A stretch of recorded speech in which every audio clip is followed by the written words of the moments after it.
जंगल में एक दिन अचानक से खबर फैल गई कि शेर बूढ़ा हो गया है और अब वह आराम करना चाहता है।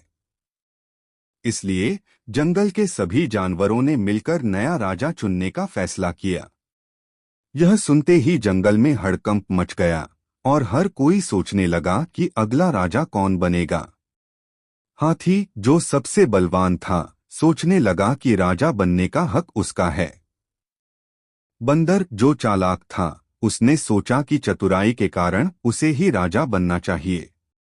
इसी बीच गधा भी अपनी गर्दन हिलाते हुए बोला, मुझे राजा बनाओ। मैं सबकी मदद करूंगा और सबको आराम करने दूंगा। गधे की बात सुनते ही सभी जानवर जोर जोर से हंसने लगे। खरगोश बोला, अरे गधे, तुम राजा कैसे बन सकते हो? तुम्हारे पास न तो बल है, न ही चालाकी। लेकिन गधा अपनी बात पर अड़ा रहा। उसने कहा, अगर मैं राजा बन गया तो मैं सभी को पूरी आजादी दूंगा और कोई नियम कानून नहीं बनाऊंगा। अब कुछ आलसी जानवर, जिन्हें किसी अनुशासन में रहना पसंद नहीं था, गधे के समर्थन में आ गए। उन्होंने गधे का प्रचार करना शुरू कर दिया और बाकी जानवरों को समझाया, गधा राजा बनेगा तो हमें कोई नियम नहीं मानने पड़ेंगे, मजे में रहेंगे।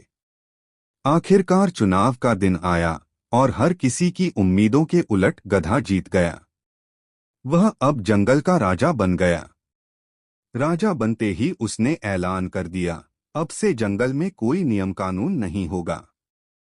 जो चाहे, जब चाहे, जैसा चाहे करे। शुरुआत में सब जानवरों को बहुत मजा आया, लेकिन धीरे धीरे जंगल में अफरा तफरी मचने लगी। कोई शिकार पर ध्यान नहीं दे रहा था, न खाने का इंतजाम कर रहा था। जंगल में गंदगी फैलने लगी और सबको भूख सताने लगी। सारे जानवर परेशान होकर गधे के पास गए और बोले, राजा जी, कुछ कीजिए, हम भूख से मर जाएंगे। गधा मासूमियत से बोला, अरे, मैं तो खुद भूखा हूं। चलो सब मिलकर घास खा लेते हैं। यह सुनते ही जानवरों का गुस्सा फूट पड़ा। वे बोले, हमने गलत जानवर को राजा बना दिया। अगले ही दिन सभी जानवरों ने मिलकर गधे को राजा के पद से हटाने का फैसला किया और जंगल के पुराने नियमों को फिर से लागू करने के लिए शेर को मनाकर राजा बना दिया।